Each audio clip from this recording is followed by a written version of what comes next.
Welcome back to the Philly Film Room podcast. Today we're going to be talking about a couple of the first round players at positions that we haven't gotten to already. So that includes offensive line, that'll include some edge rushers, and a couple other players. But before we get to that, we just want to say that we appreciate all the feedback that you guys have given us so far.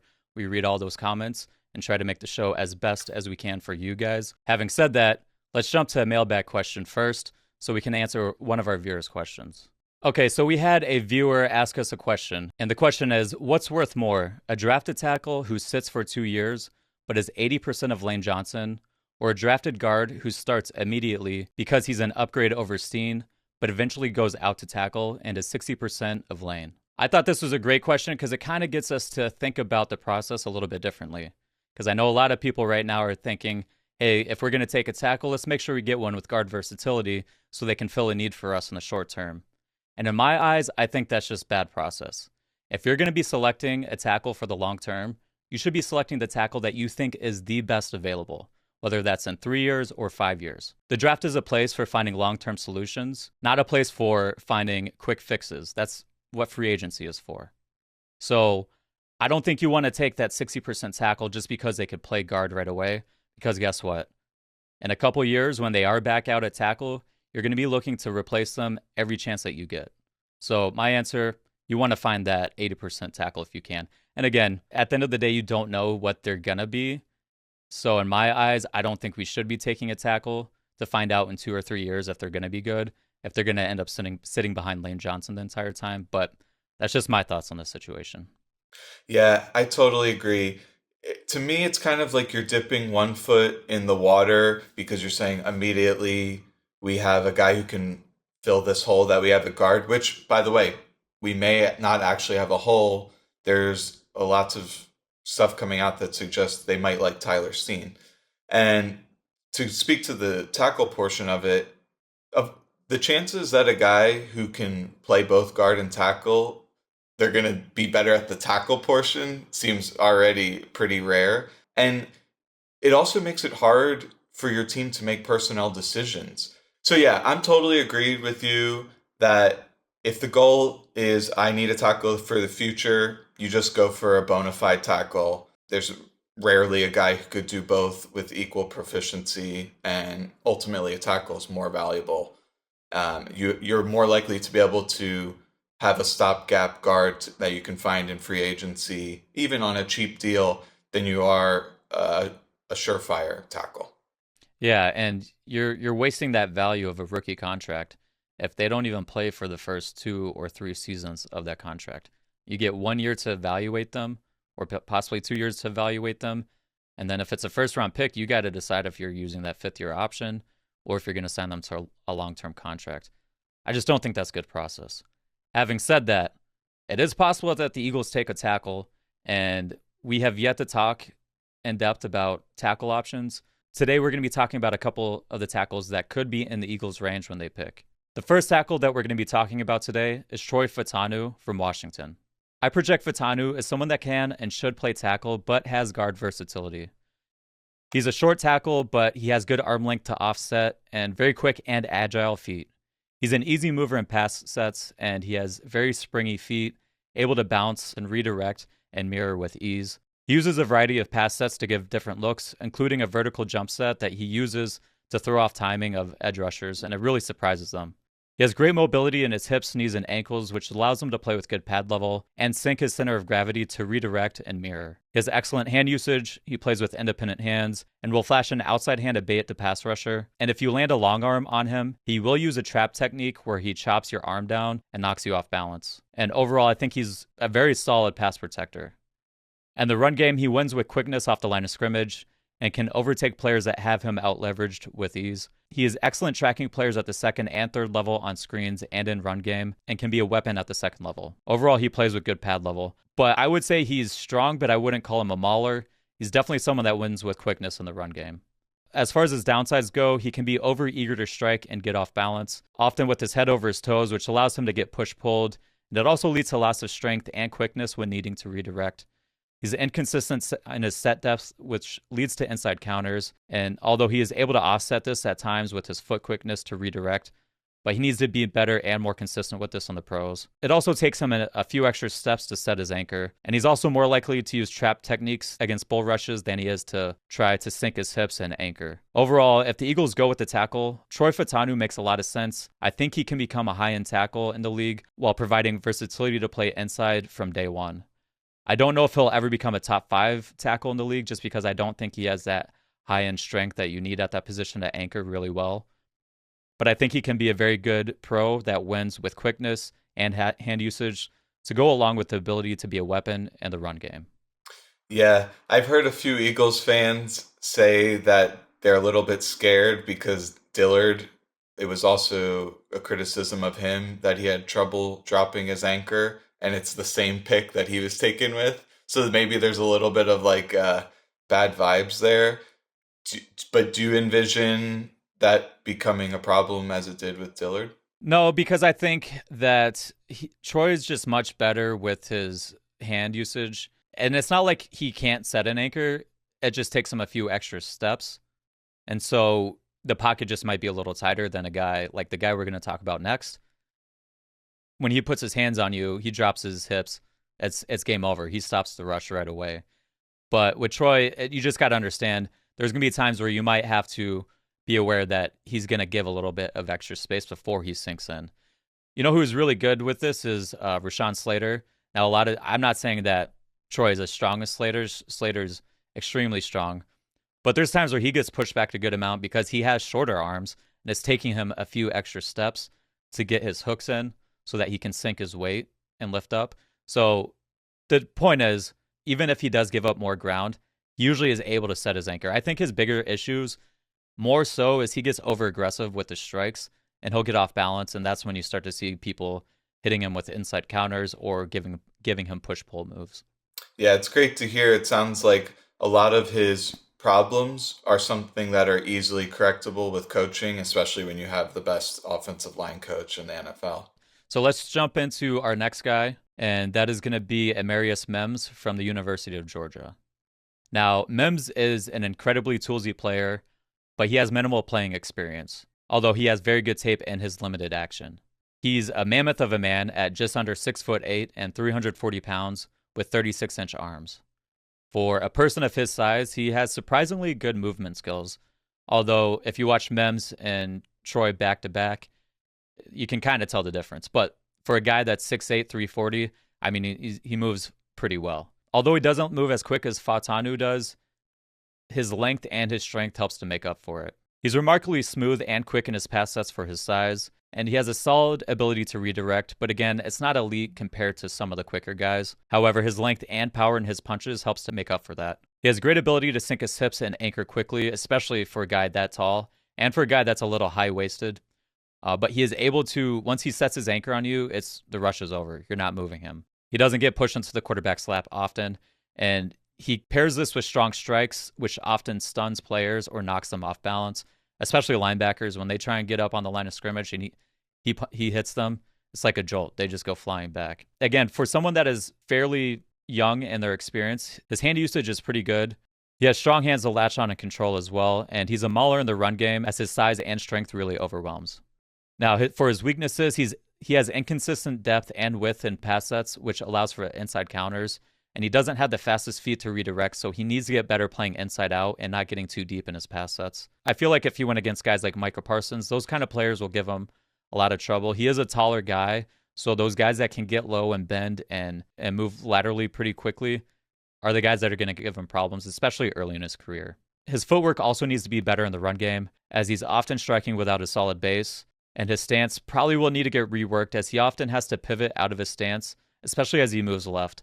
It just makes it hard for him to hit his cutoff blocks on the backside. And on top of that, probably his biggest issue or the biggest concern is he doesn't have much experience, so he's kind of a hard player to project at the next level. But from the very little reps that you do see, you can tell that he can be one of the best offensive tackles in the league. They just don't make guys this big, this long, that strong, and he's in a slim built body. He's not like, he carries his weight well. He's not like a Vince Wilfork where he's got half his body weight's in his gut. He is a well-built guy, and that shows off in his athleticism. If I were the Eagles and I were going to take a guy to be the lane replacement, Mims would be my pick over over this or Fautanu, because I think Mims has the higher upside. He's just a bigger player, stronger. He's better in the areas where you really need your offensive tackles to be good in. And just because he doesn't offer that guard versatility doesn't mean you should pass on this guy. I think Mims is the guy. Yeah, and I'm no offensive line guru, but when I watch Mims, the first thing that struck me was that, and you mentioned this, his waist is extremely thin for someone who's 340 pounds. And I kind of coined him as the bouncer, where he'll just throw you out the club. And these kind of guys who the Hall of Fame level and Pro Bowl level tackles, a lot of those guys, they were extremely, athletically or gifted with this incredible frame, and then they became more refined over time. But you can't teach that frame, and you can't teach that athleticism. So if you can chisel him into, a really refined pass blocker and fix some of the stance issues you were mentioning, the sky's the limit for this guy.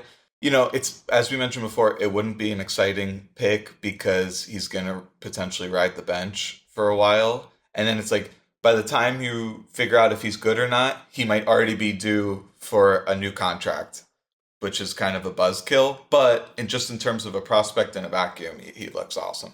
Yeah, he's, again, if the Eagles pick a tackle, I think he's a guy that you go with. It just sets up perfectly for them to go with Mims. Now, like you said, I don't think this is the way that they should go. I think there's better roster building management that can take place. So let's jump to a couple other players at other positions. I know you had some players that you wanted to talk about. Yeah, so if you look at the Vegas odds for the most likely position that Eagles are going to take, O-line's way up there, cornerback's way up there, but also edge rusher. And when it comes to edge rusher, I really am only looking at one, potentially two guys as options at 22. One of those guys is Laiatu Latu. Now, if he fell to 22, it would pretty much based purely on medicals. Everyone agrees this guy's film grade is top 10, essentially. And the positional scarcity for edge in this draft specifically is so high that potentially pushes him up even more. But if anyone doesn't know, he was medically retired from football because of a neck injury, had like fusion surgery, but he's been injury free in the 2 years since then. Now, just in terms of him as a player, he's a very unique pass rusher, especially at the college level, because he is extremely refined in his pass rush arsenal. You probably couldn't even count up all the moves that he has. Now, he also has what I would describe as potentially not even a real move but he uses to win a lot, where he kind of just makes himself skinny, and like this is often when he's working on the inside because he can play inside and outside. He'll just make himself skinny and then just skirt in between like the guard and tackle and just be in the backfield. So there's not really a move other than just like being agile, which is incredible because he's like 6'5". He's got really good bend. Once he actually gets in the backfield, he's converting his pressures to sacks very often because his pursuit abilities are so good, and he can just, extend his full body and wrap up and tackle. I believe he has a rugby background, which definitely helps you with some of that tackling ability. So one of the things I've heard as like a weakness, there's a couple of them. One is he can get out physicaled in the run game, which, for a guy who's 6'5", he is a little bit thinner, especially in the lower half. It almost looks like he has tight end legs. So, and that's something you're going to live with. Now, with the fronts the Eagles will be running, some of those concerns are mitigated, but also he looked in the few times he did it, he looked unbelievable dropping into pass coverage. We're talking he's staying within 3 yards of the line of scrimmage. But if he's out in the flats or just in kind of like this QB spy area where he's very long, he's high reactive, and he looks like he has really soft hands. So like it would not surprise me at all if he's a guy who like knocks down a fair bit of passes and maybe even gets a few interceptions here and there over his career. One other thing I would mention is he had a few snaps against Talise Fuaga where he didn't necessarily show much, There wasn't that many snaps, and we're talking that guy's like a premier tackle prospect. But I would give some weight to the fact that when he faced the best competition, also Jordan Morgan, he wasn't nearly as productive. I think that's the case for any prospect, that they're not going to have the same success against the top guys. Some could construe that as a knock on him, but for someone coming to the NFL with, and I didn't even go through all the moves, the cross chop, the swipe move. He even has a little bit of like a long arm move. The just turning his body and getting skinny so you can't get his hands on him. There's probably a bunch of others that you can name. You don't see that coming out of college. So in that sense, this how translatable he is and how quickly he could have good production. That I think that's something uh, is definitely in the cards for him. Yeah, and one more thing I just want to add, because that was a great breakdown.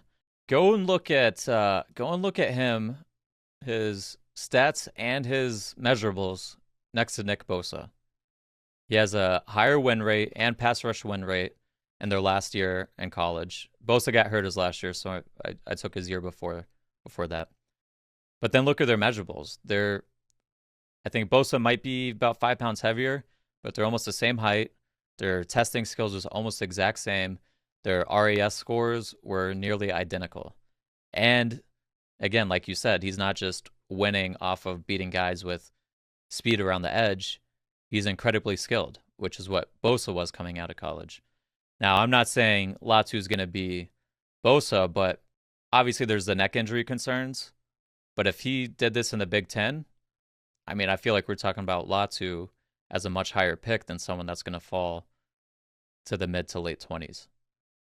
Now again, Bosa did that in the Big Ten, so maybe that is what the separator is here. But when you start to look at it, guys that are that big, that athletic, and that skilled, there's a lot of similarities between the two players.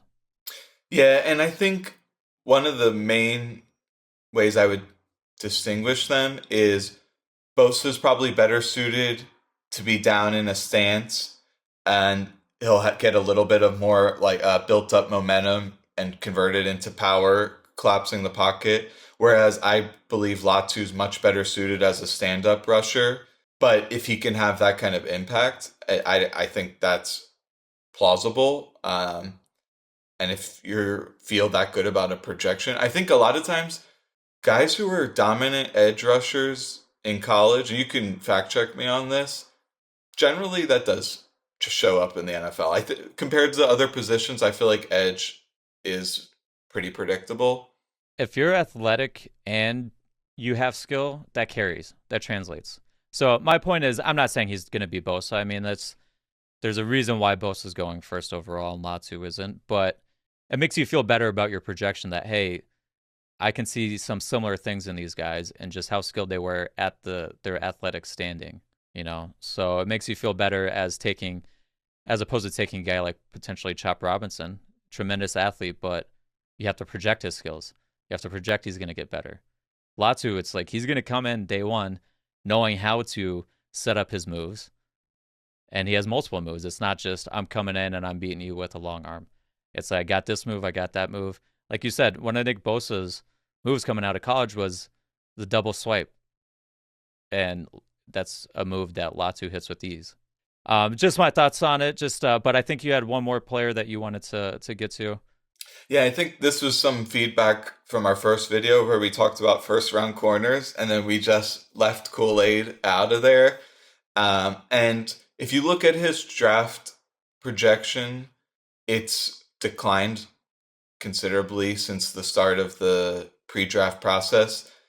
A lot of that is due to the Jones fracture. So, and also there was concerns about his long speed, and then he kind of put that to bed by running a 4.47 at the pro day. Now, I in previous discussions with Nick and I think there is a potential that we're going to disagree on Kool-Aid. So I'll kind of just talk about him and then we'll see what our differences are. There's no doubt at all that Kool-Aid has a strong knack for the position. He looks like he's been playing corner his whole life. If you're just having him try to mirror receivers, he can do that in an elite level, I would say. I'm never going to knock that ability. But there was some things that stood out to me that I considered to be potentially big knocks on him. When we were talking about Nate Wiggins, people said, yeah, but he's 173 pounds and he shows no willingness in the run game. Now, Kool-Aid has 15 plus pounds on Wiggins, but he also exhibits that same quality. There was numerous games where I see him just willingly get blocked. And it's not that he's like a quote unquote terrible tackler. I don't think he is. I think he's a fine tackler. I think he just doesn't show enough want to, effort, drive, competitiveness in open field tackling. When it comes to block shedding, I don't think he's not physical enough or tries hard enough to shed blocks. I think he's always dependent on the sideline to try to shove guys out. Now, of course, if you can just easily shove a guy out there's a big collision there, that's obviously preferable, but I thought it was almost to a fault at times. And Kool-Aid always said, I feel like I'm the tone setter on the defense. I'm a leader on the defense. I get the defensive back room charged up. And sure, if all that's true, those are great qualities to exude. But then on film, you are not showing a 100% on all these plays where you could potentially make a difference. Now, is that something that could just easily be fixed? Yeah, you could just say, hey, Kool-Aid, you don't get on the field unless we see more effort on this play. And like I said before, he is a capable tackler. So it's definitely fixable, but it was something that I raised my eyebrows out. In terms of the coverage stuff, I mean, pretty much teams were not throwing at him this year. And you could check the stats on this, but I believe before this year, he was like leading the nations in pass breakups. And then the opponents realized this guy is like a dominant corner. So they're just like, oh, we're going to throw to the other side. And now all the ball production went to Terrion Arnold, and Kool-Aid didn't see many targets at all. There was just a few little hiccups I saw, like in the Texas game. He got cooked on a little slant route in the end zone. And then he got beat on like one deep route, but nothing that was too egregious. So yeah, in general, there wasn't that much tape. But actually, something I'm curious to hear your thoughts on is it seems that he's extremely refined in press man technique, which is not expected to be a high frequency technique used for the Eagles next year. And does that kind of mitigate the impact that he could have if the Eagles drafted him? I don't think he is the best player in off coverage because he just doesn't take most of his reps there. I feel like if he did have more experience doing that, he would be good in those and playing off coverage as well.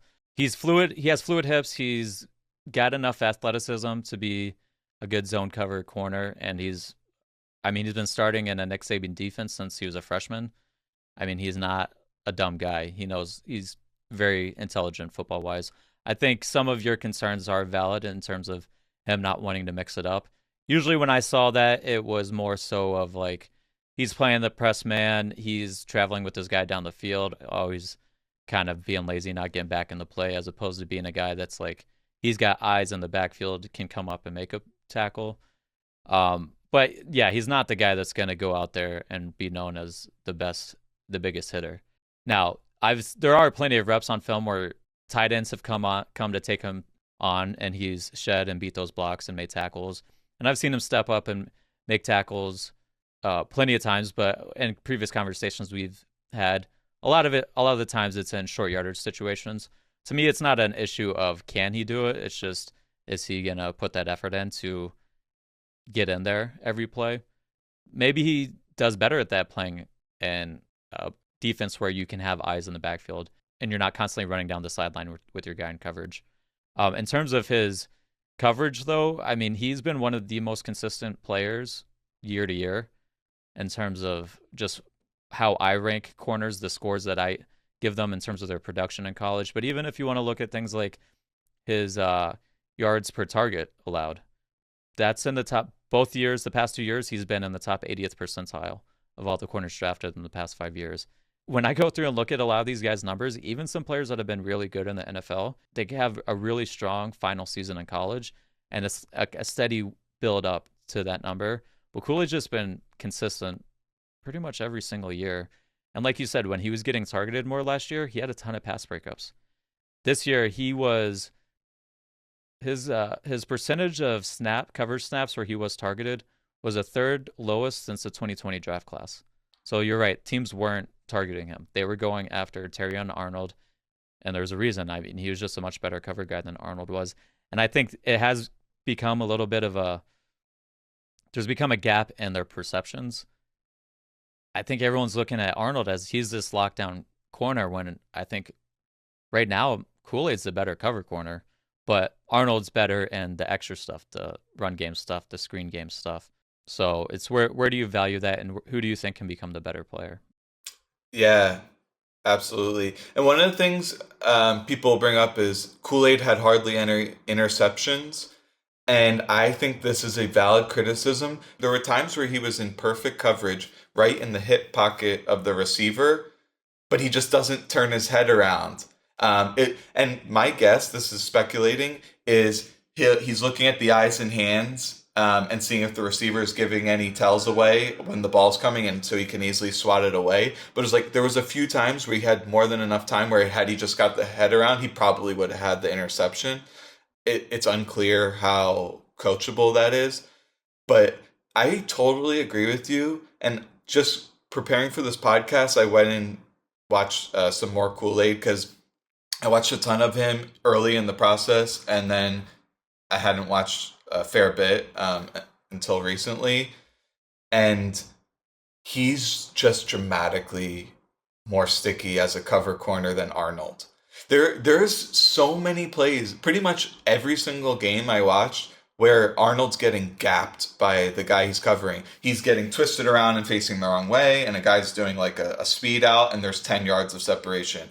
Or he's like a little bit late to flip his hips, and a guy's like 10 yards behind him, or they run some double move, and a lot of those, the QBs, they were going somewhere else. So even though he gave up like quite a bit of yards, it could have been even worse. So yeah, if you're looking for a guy who you can just depend on in coverage, I mean, Kool-Aid to me is like orders of magnitude better than Arnold. But as we mentioned before, Arnold has the tools to improve considerably. I would not kind of knock his upside because it's definitely there, but he might be a project player where it takes several years before he shows what he's capable of. Whereas Kool-Aid, he's going to come in and day one, he could probably be a cornerback two for you that you're not too worried about. Yeah, and you made a point earlier about, Arnold had a lot more pass breakups than Kool-Aid did, but that's because he's getting targeted more. So I feel like what's going on right now is a lot of people are getting to see that all these cool pass breakups and plays on the ball that Arnold had because he's getting targeted so much more. But here's the thing. Kool-Aid this past season his forced incompletion rate was 19th out of 180 whatever players that have been drafted over the past 5 years. Arnold had a better forced incompletion rate in 2022. He's 41st. This past season, he was 85th or 84th, excuse me. So he just saw a lot of volume. So a lot of people got to see Arnold breaking up passes, making plays on the ball. But it's harder to make like interesting content about a guy that's just he's not getting targeted because he's covering his guys. And it's like, well, if the quarterback threw him the ball, he probably was going to break it up. But I can't make a highlight video out of that. So what am I supposed to do? I feel like the NFL might be a little higher on Arnold on Kool-Aid than like draft Twitter is. There's one position where I don't want the highlight video to be a long amount of time, and that's corner, right? It's like, why is there so many highlights? These teams were just throwing at this guy the entire season. So yeah, I think we're totally aligned on that.